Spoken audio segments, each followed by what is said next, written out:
अनपढ़ भाभी से ननन को बचाने आई दो पढ़ी लिखी भाभी। लीजिए नाश्ता कीजिए। रामलाल जी, आपकी बहू और बेटी दोनों ही बहुत प्यारी है।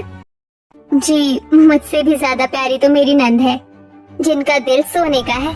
सुंदर तो ये इतनी है कि कोई राजकुमार भी इनसे एक पल में शादी करने के लिए तैयार हो जाए।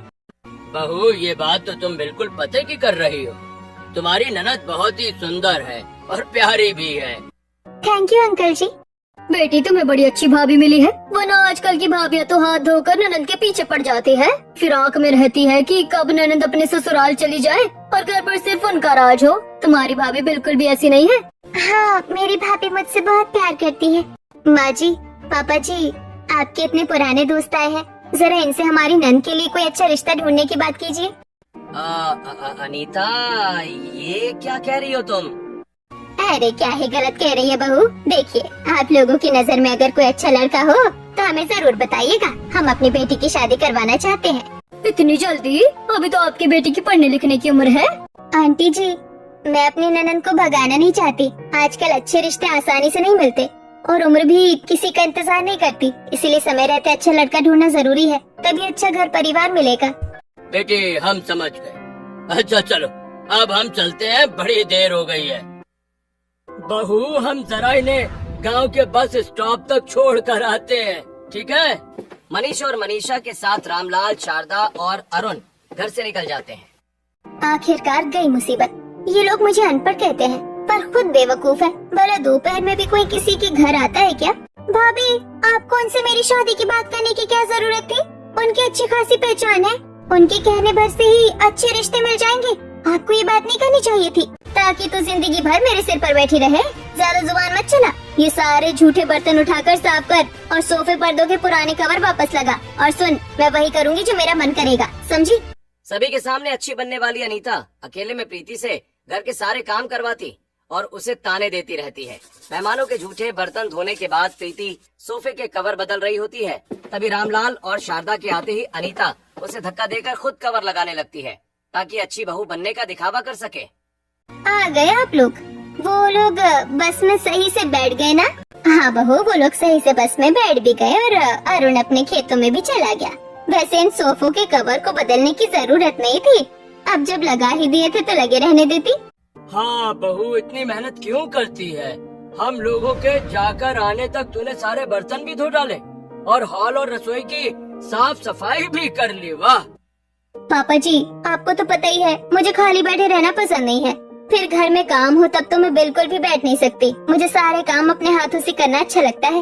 बड़ी भाग्य से मिलती है तेरी जैसी बहू।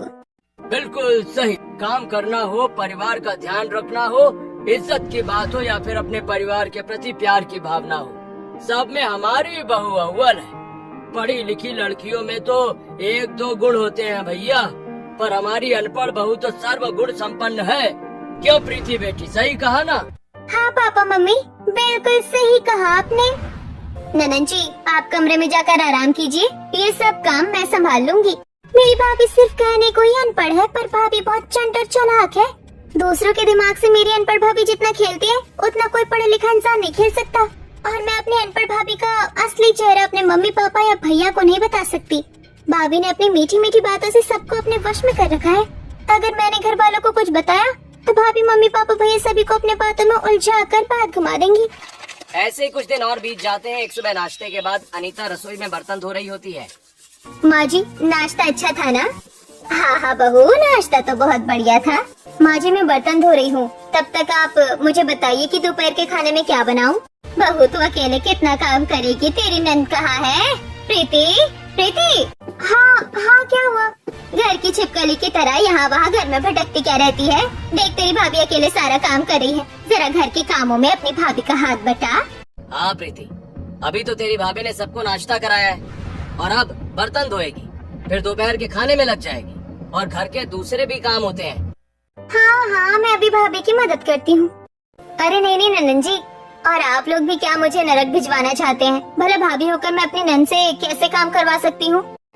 बहू, अब तेरी ननद बच्ची नहीं रही। तू ही कहती है ना कि ननद जी बड़ी हो गई है, कुछ दिनों में इनकी भी शादी हो जाएगी, फिर तो तू अकेली पड़ जाएगी। आपकी बात सही है पापा जी, पर जब तक ननन जी हमारे साथ मायके में है, मैं चाहती हूँ तब तक इन्हें एक पानी का गिलास भी न उठाना पड़े। फिर शादी के बाद तो इन्हें काम करना ही है। बहू तेरी ननन ससुराल तो तब जाएगी ना जब तेरी ननन के लिए कोई ससुराल मिलेगा। जिससे भी तेरी ननन की शादी की बात करते हैं वो एक ही बात कहता है कि अरे अभी तो वो छोटी है। अब तो हमें भी लग रहा है कि हम बहुत जल्दबाजी कर रहे हैं प्रीति के लिए लड़का ढूंढने में। हाँ मम्मी आप सही कह रही हैं। अरे माँ जी ये आप क्या कह रही हैं? जब मेरी शादी हुई थी तब मैं सिर्फ 18 साल की थी।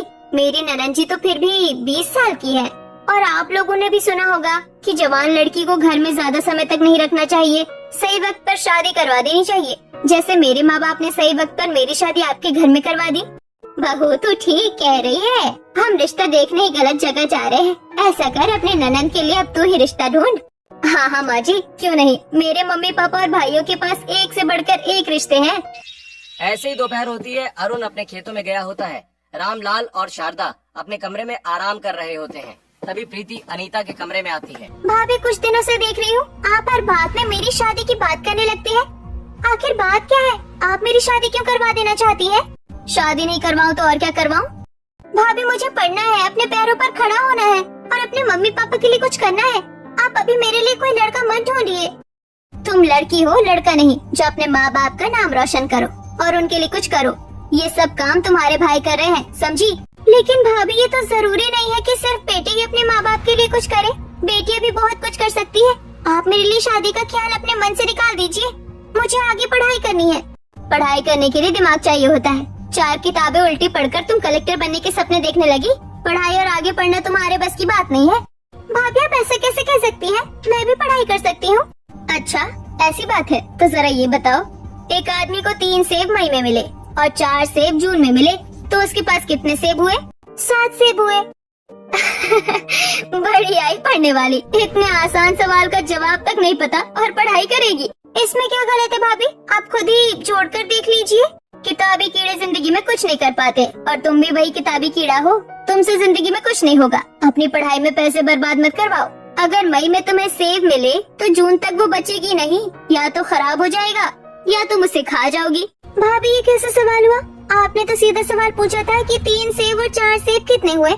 इसमें ये बात कहाँ से आ गई? मैंने पहले भी कहा है अपनी कैंची जैसी जुबान मेरे सामने मत चलाया करो, वरना किसी दिन कैंची से काट दूंगी। जिंदगी ऐसे ही सवाल पूछती है। भाभी बिल्कुल सही कह रही है, मेरे पास तो जरा सा भी दिमाग नहीं है। मैंने थोड़ा भी दिमाग नहीं लगाया और सीधे जवाब दे दिया। अनीता की इन्हीं हरकतों से प्रीति धीरे धीरे अपना आत्मविश्वास खोती जाती है। ऐसे ही कुछ दिन और बीतते हैं।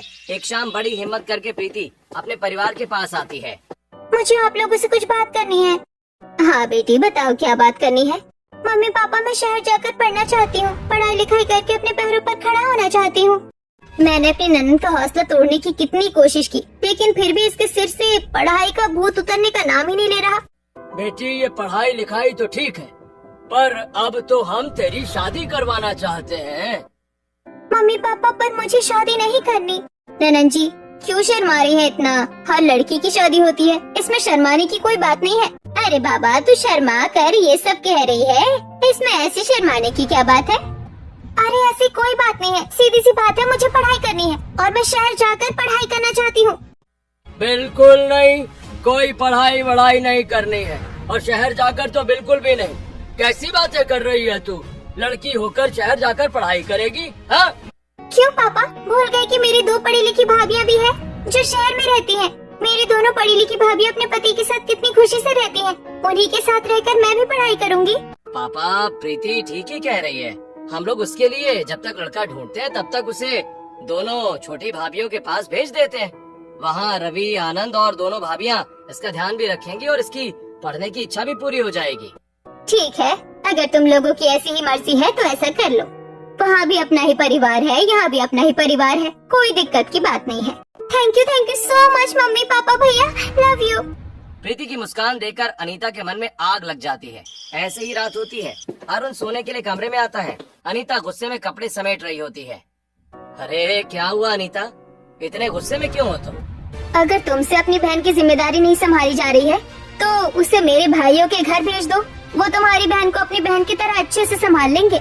जुबान संभाल कर बात करो अनीता, क्या कहना चाहती हो? हाँ साफ साफ कहो।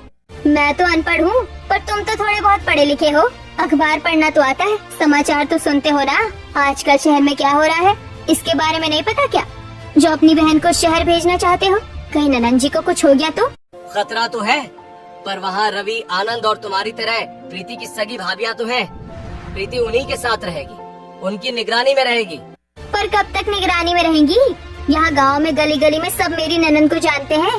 क्या गांव में कोई मेरी ननन का बाल भी बांका नहीं कर सकता? वहाँ शहर में क्या सभी जानते हैं मेरी ननन को? कहीं कुछ ऊंच नीच हो गई तो? अनीता, तुम तो बिल्कुल सही कह रही हो, ये तो मैंने सोचा भी नहीं था।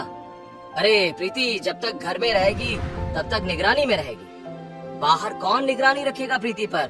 नहीं, मैं प्रीति को शहर पढ़ने के लिए नहीं भेजूंगा। अब लिया तुमने सही फैसला, पर ननन जी को मत बताना कि हम उनको शहर पढ़ने के लिए क्यों नहीं भेज रहे हैं, वरना वो डर जाएंगे। अरुण अपना फैसला बदल लेता है। ये सुनकर प्रीति का दिल एक बार फिर टूट जाता है। प्रीति अपने कमरे में आकर रोने लगती है। अनीता भी पीछे से कमरे में आ जाती है। आखिर भैया ने मुझे मना क्यों कर दिया? आखिर भैया ने मेरी पढ़ी लिखी भाभियों के पास मुझे भेजकर पढ़ाने का फैसला बदल क्यों दिया? क्योंकि आप पढ़ाई के लायक ही नहीं हो। आप चूल्हा चौका ही कर सकती हैं और कुछ नहीं कर सकती हैं। भाभी, मुझे अच्छे से पता है आपने भैया के कान भरे होंगे और आपने ही अपनी घुमावदार मीठी मीठी बातों से घर वालों को मेरी शादी करवाने और मेरी पढ़ाई छुड़वाने के लिए उकसाया है। अच्छा, तब आप मेरी गलतियाँ निकालने लगी हैं? हाँ, मैंने ये सब किया है और आज आपके मम्मी पापा घर पर नहीं है। आज घर के सारे जूठे बर्तन, कपड़े, गद्दे और चादर आपको धोने हैं और बाथरूम भी साफ करना है।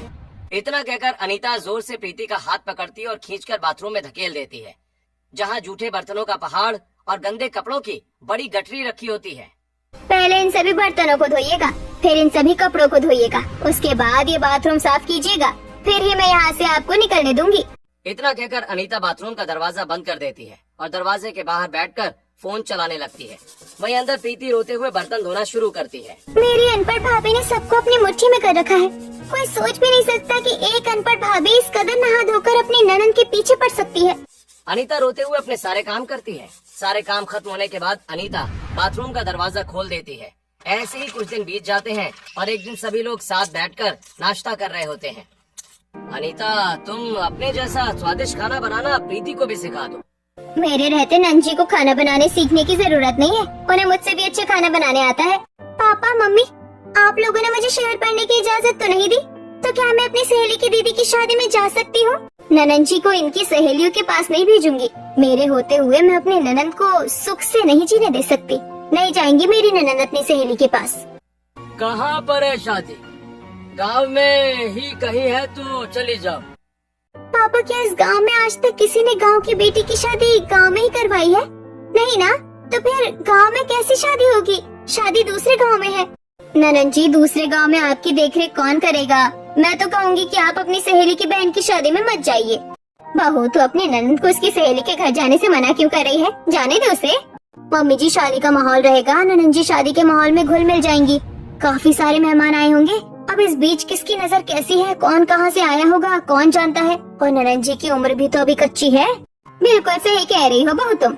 न जाने क्यों ये सब ख्याल हमारे मन में नहीं आता। जमाना बहुत खराब है। प्रीति, तुझे कहीं नहीं जाना है। प्रीति गुस्से में अपनी थाली मेज पर रखती है और अपने कमरे में आकर एक चिट्ठी लिखने लगती है। तभी खिड़की के बाहर से गांव का एक बच्चा गुजरता है। क्या हुआ दीदी, क्यों बुलाया मुझे? चिंटू, तूने मेरी सहेली नीलम दीदी का घर देखा है ना? ले, ये चिट्ठी जाकर नीलम दीदी को देना, उसके बदले में तुझे चॉकलेट दूंगी। चिंटू खुशी से चिट्ठी ले लेता है और नीलम के घर पहुंचकर चिट्ठी दे देता है। नीलम चिट्ठी को खोलकर पढ़ना शुरू करती है। नीलम, मेरे पास फोन नहीं है, इसीलिए चिट्ठी भेज रही हूँ। मैं तेरी दीदी की शादी में नहीं आ सकती क्योंकि मेरी अनपढ़ भाभी ने घर में सभी को अपनी मुट्ठी में कर रखा है। वो जो कहती हैं सब वही करते हैं। उन्होंने मुझे आगे की पढ़ाई करने से भी रोक दिया है। खैर, इस चिट्ठी देने वाले को चॉकलेट दे देना और माफ करना, मैं तेरी दीदी की शादी में नहीं आ पाई। मेरी चॉकलेट लाओ। चॉकलेट नहीं है, मैं तुम्हें पैसे दे रही हूँ, तुम खुद चॉकलेट खरीद लेना। नीलम से पैसे लेकर चिंटू खुशी खुशी चला जाता है। वहीं नीलम अपने कमरे में आती है और अपना लैपटॉप खोलकर कुछ ढूंढने लगती है। अगर प्रीति की अनपढ़ भाभी प्रीति को पढ़ने लिखने नहीं दे रही है और उसे दबाने की कोशिश कर रही है, तो प्रीति की पढ़ी लिखी भाभियाँ प्रीति को पढ़ने देंगी और उसे दबाने की कोशिश भी नहीं करेंगी। नीलम अपने लैपटॉप में उनकी प्रोफाइल सर्च करके सारी बातें प्रीति की भाभी को बता देती है।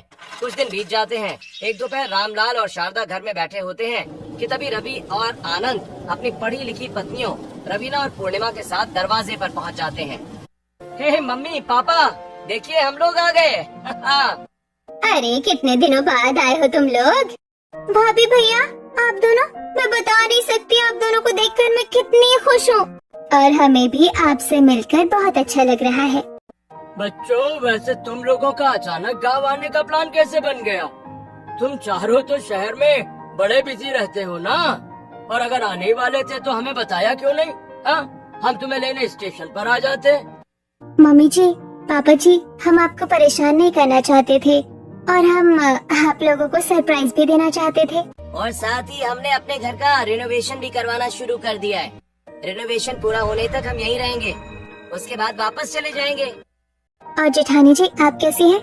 मैं ठीक हूँ। आइए, आप लोग दरवाजे पर क्यों खड़ी हैं? अनीता अपनी पढ़ी लिखी जेठानियों को देखकर मन ही मन जल जाती है, लेकिन चेहरे पर मुस्कान रखकर उनका स्वागत करती है। सभी लोग बैठकर चाय नाश्ता करने लगते हैं। और प्रीति, पढ़ाई लिखाई कैसी चल रही है तेरी? पढ़ाई लिखाई? अरे अब क्या जिंदगी भर अपनी बहन को पढ़ाता रहेगा। अब तो हम प्रीति के हाथ पीले करने के बारे में सोच रहे हैं। मम्मी जी ये क्या कह रही हैं आप? मम्मी जी, अभी प्रीति की उम्र ही क्या है? महज 20 साल। अभी तो ननन जी की पढ़ाई भी पूरी नहीं हुई है। अरे बहू, पढ़ाई भी भला कभी पूरी होती है? मेरी दादी की शादी तो 16 साल में हो गई थी और तुम्हारी जेठानी की 18 साल में। हम तो फिर भी प्रीति के लिए देर कर रहे हैं। शादी से पहले पढ़ाई पूरी होना बहुत जरूरी है। आप लोगों को सबसे पहले ननन जी को पढ़ाना चाहिए। हाँ, खुद तो पढ़ लिख कर एक माँ की आंचल को सूना कर गई और अब ननन जी को भी वही सिखा रही है। छोटी बहू, तुम्हारी ननन तुम्हारे नक्शे कदम पर नहीं चलेगी। हमारी बेटी अपनी बड़ी भाभी के नक्शे कदम पर चलेगी। अनीता बहू कितने अच्छे से घर परिवार संभालती है। ऐसा करो, तुम लोग हमारे पास वाला जो घर खाली है उसमें जाकर रहो। जब तक रहना है तब तक रहो। अब अपनी ननद का दिमाग खराब करने की कोशिश मत करना। शारदा की बात सुनकर दोनों भाई अपनी पत्नियों के साथ घर के बगल में बने खाली घर में रहने चले जाते हैं। अनीता सभी के लिए रसोई में स्वादिष्ट खाना बनाती है। सभी लोग खाना खाते हैं। अगले दिन रविवार को पूर्णिमा प्रीति के लिए एक बड़ा मानचित्र और कुछ कॉपी किताबें लेकर कमरे में आती है। भाभी आप अभी भी पढ़ाई कर रही हैं क्या? ये कॉपी किताबें और ये बड़ा सा मानचित्र? ननन जी, ये सब आपके लिए है। आप जब तक कॉलेज ज्वाइन नहीं कर लेती तब तक घर से ही पढ़कर कंपटीशन की तैयारी कीजिए। थैंक यू भाभी, थैंक यू सो मच। मुझे पढ़ने का बहुत मन है। मैं भी आप लोगों की तरह पढ़ना लिखना चाहती हूँ और अपने परिवार को सपोर्ट करना चाहती हूँ। प्रीति तुरंत अपने कमरे में सारी चीजें सजाती है, अपनी किताबें निकालकर पढ़ने बैठ जाती है। कुछ देर के बाद दोनों पढ़ी लिखी भाभियाँ कमरे से बाहर निकल जाती हैं। तभी अनपढ़ भाभी अनीता कमरे में आती है। ननन जी ये क्या कर रही हैं आप? आपके पास इतना बड़ा कागज कहाँ से आया? कागज नहीं है भाभी, इसे मानचित्र कहते हैं। बड़ी भाभी ने दिया है मुझे पढ़ने के लिए।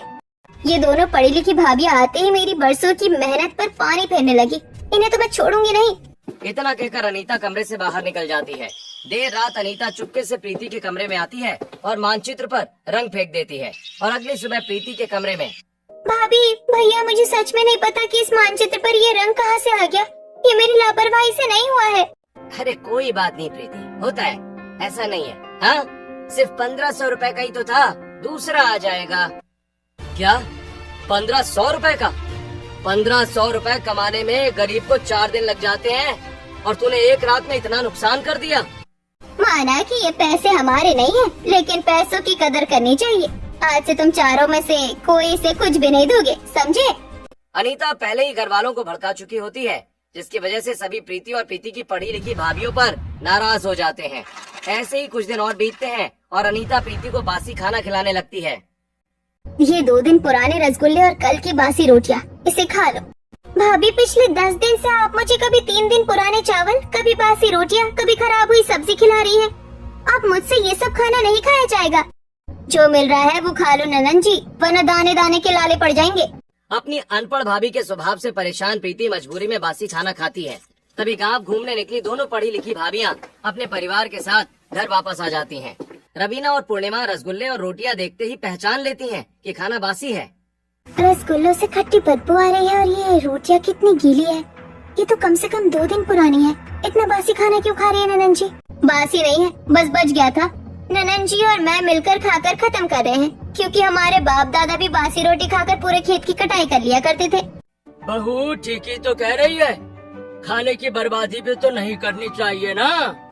छोटी बहू, वैसे तो छोटे होने के नाते तुम्हें अपनी जेठानी से जुबान नहीं लड़ानी चाहिए, और तब तो बिल्कुल नहीं जब तुम उनसे जीत भी नहीं सकती। जाओ अपने घर जाओ। रवीना और पूर्णिमा अपने अपने पति के साथ अपने घर में आ जाती हैं। आप दोनों भाई या तो कहीं से गैस चूल्हे का इंतजाम कीजिए ताकि हम अपनी ननन के लिए खाना बना सके, या फिर गांव की किसी होटल से खाना खरीद कर लाइए। हमारी ननन अब सिर्फ घर का बासी खाना नहीं खाएगी। मैं होटल से बढ़िया खाना मंगवा लेता हूँ। तुम लोग अगर घर में खाना बनाओगी तो सबको पता चल जाएगा और तुम लोग भी परेशान हो जाओगी। रात होती है। अनीता फिर 2 दिन पुरानी रोटियां और बासी सब्जी प्रीति के कमरे में देकर चली जाती है। कुछ देर के बाद खिड़की के पास से पूर्णिमा और रवीना आवाज देती हैं। भाभी, आप दोनों खिड़की पर क्या करी है?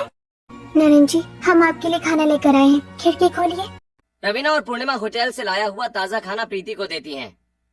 थैंक यू भाभी, ये बासी खाना खाने की वजह से मुझे पेट दर्द और उल्टियाँ भी होती थी। पढ़ाई में भी मन नहीं लगता था। अरे, इसकी तबीयत अभी तक खराब क्यों नहीं हुई? मैं इसे 1 महीने से बासी खाना खिला रही हूँ। अब तक तो इसकी तबीयत बहुत ज्यादा खराब हो जानी चाहिए थी। प्रीति अपनी पढ़ी लिखी भाभी का दिया ताज़ा खाना खाकर मन लगाकर पढ़ने बैठ जाती है। ऐसे ही कुछ दिन बीतते हैं और एक दिन अनीता प्रीति को रफ्तार में लिखते देखती है। बहुत तेजी से पढ़ाई की जा रही है ना? मैं भी देखती हूँ कि कैसे पढ़ाई करती है। कुछ दिनों के बाद पूरा परिवार साथ बैठकर मेहंदी लगा रहा होता है। अनीता प्रीति के हाथों में मेहंदी लगा रही होती है। भाभी, आप मुझे मेहंदी क्यों लगा रही है? अरे भला, मैं अपने ननन जी को मेहंदी क्यों नहीं लगाऊंगी? जेठानी जी, आप कब से ननन जी को ही मेहंदी लगा रही है? खुद भी मेहंदी लगाइए। हाँ, मैं भी मेहंदी लगाऊंगी। पहले ननन जी को तो लगा दूं। धीरे धीरे प्रीति के हाथों में खुजली होने लगती है। कुछ ही देर में प्रीति के हाथ सूजने लगते हैं। भाभी, हाथ में बहुत खुजली हो रही है। भाभी, खुजली तो बढ़ती जा रही है, कोई कुछ करो। प्रीति के हाथों की हालत देखकर सभी घबरा जाते हैं। अरे, हाथों को ठंडे पानी में डाल दो, शायद ठीक हो जाए। खुजली और सूजन कम होने की बजाय बढ़ने लगती है। सभी लोग और ज्यादा परेशान हो जाते हैं। वहीं रवीना और पूर्णिमा तुरंत मोबाइल पर इलाज सर्च करती हैं। इलाज मिल गया। आप लोग ननन जी के हाथों को अच्छे से धुलवाइए और हाथों में थोड़ी सी हल्दी लगाइए। तब तक मैं इंग्लिश दवाई लेकर आती हूँ। पूर्णिमा प्रीति के हाथ अच्छे से धुलवाती है और हाथों में हल्दी का पेस्ट लगाती है। वहीं रवीना बाजार से दवाई लाकर प्रीति को खिलाती है। कुछ घंटों में प्रीति का हाथ ठीक हो जाता है। थैंक यू भाभी, इसलिए मैं पढ़ना चाहती हूँ। अगर पढ़ाई लिखाई की ताकत हो तो इंसान कुछ भी कर सकता है।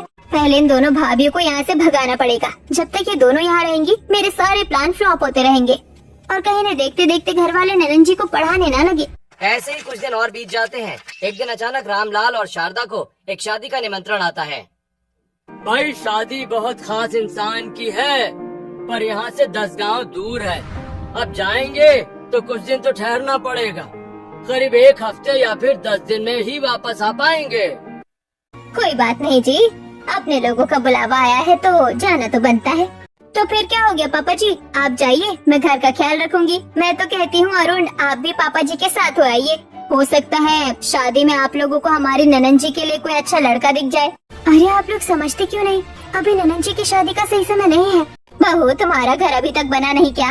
1.5 महीने से यहाँ हो, काम काज का नुकसान नहीं होता क्या?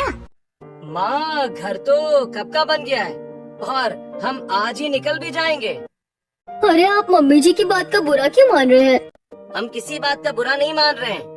दरअसल अब इससे ज्यादा अगर हम यहाँ रुके तो हमारे कारोबार पर असर पड़ेगा। अगले दिन रामलाल और शारदा दूर के रिश्तेदार की शादी के लिए निकल जाते हैं। वहीं रवि, आनंद, रवीना और पूर्णिमा भी अपने शहर वापस लौट जाते हैं। रवीना भाभी और पूर्णिमा भाभी कितनी अच्छी है। काश वो लोग कुछ दिन और रुक पाती। ननन जी, वो नहीं है तो क्या हुआ, आपकी बड़ी भाभी तो है ना, आपकी अपनी अनपढ़ भाभी, जैसा कि आप देख ही रही हैं। ना आपके मम्मी पापा है और ना ही आपके दूसरे भैया भाभी। अब तो आप समझ गई होंगी कि आपको क्या करना है। नहीं भाभी, मैं घर का एक भी काम नहीं करूंगी और आपकी जबरदस्ती करने पर तो बिल्कुल भी नहीं। मैं पहले पढ़ूंगी, फिर कुछ काम करूंगी। जब पूरा परिवार था तब मैंने आपको पढ़ने नहीं दिया, तो आज तो कोई है ही नहीं। अब आप कैसे पढ़ेंगी? इतना कहकर अनीता माचिस लेकर प्रीति के कमरे में आती है। अनीता प्रीति की सारी किताबें इकट्ठा करती है और उसमें आग लगा देती है। भाभी, आपने मेरी किताबें क्यों जला दी? क्यों जला दी? आपने मेरे भविष्य को जला दिया। आपने अच्छा नहीं किया। खबरदार, अगर ये बात यहाँ से बाहर निकली, चुपचाप पूरे घर की साफ सफाई कीजिए। ऐसा लगना चाहिए जैसे दिवाली की सफाई हुई हो। अनीता सफाई वाले कपड़े पहन लेती है और सिर पर कपड़ा बांधकर हाथ में झाड़ू लेकर फोन चलाने लगती है। वहीं प्रीति पूरे घर की सफाई कर रही होती है। तभी नीलम घर में आती है। अरे तो ऐसे सफाई कर रही है जैसे दिवाली की सफाई हो रही हो। अरे वो कहाँ सफाई कर रही है, सफाई तो मैं कर रही हूँ, मेरी हालत देखो। अरे प्रीति जरा अपनी भाभी की मदद कर, देख कितनी मेहनत से काम कर रही है। अनीता बड़ी समझदारी से प्रीति के काम का सारा क्रेडिट खुद ले जाती है। ऐसे ही कुछ दिन और बीतते हैं। अनीता हमेशा की तरह प्रीति से घर का सारा काम करवाती है और उसे बासी खाना देती है, जिसकी वजह से प्रीति को पेट दर्द और उल्टियाँ होने लगती हैं। ननन जी खुशखबरी है क्या? अब तो आपकी शादी और जल्दी हो जाएगी। भाभी जबान संभाल कर बात कीजिए, ये सब आपके बासी खाने की वजह से हो रहा है। तो क्या कर लेंगी आप? कल आपके मम्मी पापा और भी वापस आ रहे हैं, और अगर इसके बारे में आपने कुछ भी बताया तो मैं आपका नाम ऐसा बदनाम कर दूंगी ना कि आपका पूरा परिवार कहीं मुंह दिखाने लायक नहीं रह जाएगा। जिद्दी प्रीति नीलम से घर बैठे ऑनलाइन क्लास करवाने वाले एक इंस्टीट्यूट का एडमिशन फॉर्म मंगवाती है। भैया अगर मैं घर में पढ़ना चाहूँ तब तो कोई परेशानी नहीं होगी ना? नहीं, बिल्कुल नहीं। घर में तुझे जो हो करना है कर। भैया इससे मेरा एडमिशन कॉलेज में हो जाएगा और मैं घर बैठे पढ़ाई कर लूंगी। बस आपको मुझे एक लैपटॉप या अच्छा फोन दिलाना पड़ेगा। अरे तू लैपटॉप ही ले ले, घर में रहेगा तो घर के भी काम में आएगा। ये सब देखकर अनीता के सीने में आग लग जाती है। वहीं अरुण तुरंत फॉर्म पर साइन कर प्रीति के लिए एक लैपटॉप खरीद लाता है। अगले दिन दोपहर के समय घर में कोई नहीं होता। ये देखकर अनीता प्रीति के कमरे में आ जाती है। ननन जी आपकी इतनी हिम्मत, आपने एडमिशन फॉर्म पर साइन करवा लिया और पढ़ने के लिए लैपटॉप भी मंगा लिया। कहाँ है वो फॉर्म? सबसे पहले तो मैं वो फॉर्म फाड़ूंगी, उसके बाद आपकी इज्जत के चिथड़े उड़ा दूंगी। नहीं भाभी ऐसा कुछ मत कीजिएगा प्लीज भाभी। स्टडी टेबल पर अनीता को फॉर्म मिल जाता है। अनीता फॉर्म फाड़ने वाली होती है कि तभी रवीना पूर्णिमा सहित पूरा परिवार कमरे में घुस आता है। रवीना तुरंत अनीता के हाथ से फॉर्म छीन लेती है। आप लोग यहाँ कैसे? अरे मैं तो जल्दी से जल्दी घर ही पहुँचना चाहती थी। मुझे सब पता चला कि तू मेरी फूल सी बच्ची के साथ क्या क्या करती है। ननन जी शहर भागने वाली थी इसलिए मैं ये सब कर रही थी। ये सुनते ही रवीना और पूर्णिमा आगे बढ़ती हैं और अपनी जेठानी को जोरदार तमाचा मारती हैं। वहीं प्रीति एक डायरी लेकर आती है और अरुण को दे देती है। कभी चिमटे से मारा, कभी पीठ पर डंडे से मारा, ये सब इस वीडियो में है। मेरे ऊपर भाभी ने जितने भी जुल्म किए हैं वो सब मैंने लिखा है। ये वीडियो, ये डायरी, ये सब कब हुआ? मैं बताती हूँ। अनपढ़ भाभी मुझे पढ़ने नहीं देना चाहती, मेरी जिंदगी बर्बाद कर देना चाहती है। हम जब तक यहाँ रहेंगे तब तक उनका असली रूप सामने नहीं ला पाएंगे, क्योंकि वो बहुत चालाक है। पर हमने हॉल में और आपके कमरे में सीसीटीवी कैमरे छुपा दिए हैं। और ये लीजिए डायरी, उनके दिए हर दर्द को अक्षर बना दीजिए। छोटी बहू तुम ही बताओ तुम्हारी जेठानी को हम क्या सजा दें? इन्हें ज्ञान की जरूरत है। इनकी सजा यही होगी कि इन्हें साक्षर बनना होगा। जब तक इनसे कोई बात नहीं करेगा और घर का सारा काम ये अकेले करेंगी। सभी अनीता का बहिष्कार कर देते हैं। अनीता रोते हुए अकेले पूरे घर का काम करती, रात भर जाकर मोबाइल से पढ़ाई करती है। इसी तरह एक हफ्ता बीत जाता है। आज अनीता पहली बार अपना पूरा नाम अपने हाथों से लिखती है। मैंने अपना नाम लिखा। आज मेरी उंगलियों को आजादी महसूस हो रही है। आज मेरे हाथों ने किसी को मारने और घर के काम करने के अलावा भी कुछ किया है। मैं और पढ़ूंगी। अनीता की सोच धीरे धीरे बदलती है। उसे पढ़ाई की अहमियत अब समझ में आ जाती है और प्रीति और अनीता दोनों शहर में रवीना और पूर्णिमा के साथ रहकर अपनी पढ़ाई शुरू करते हैं।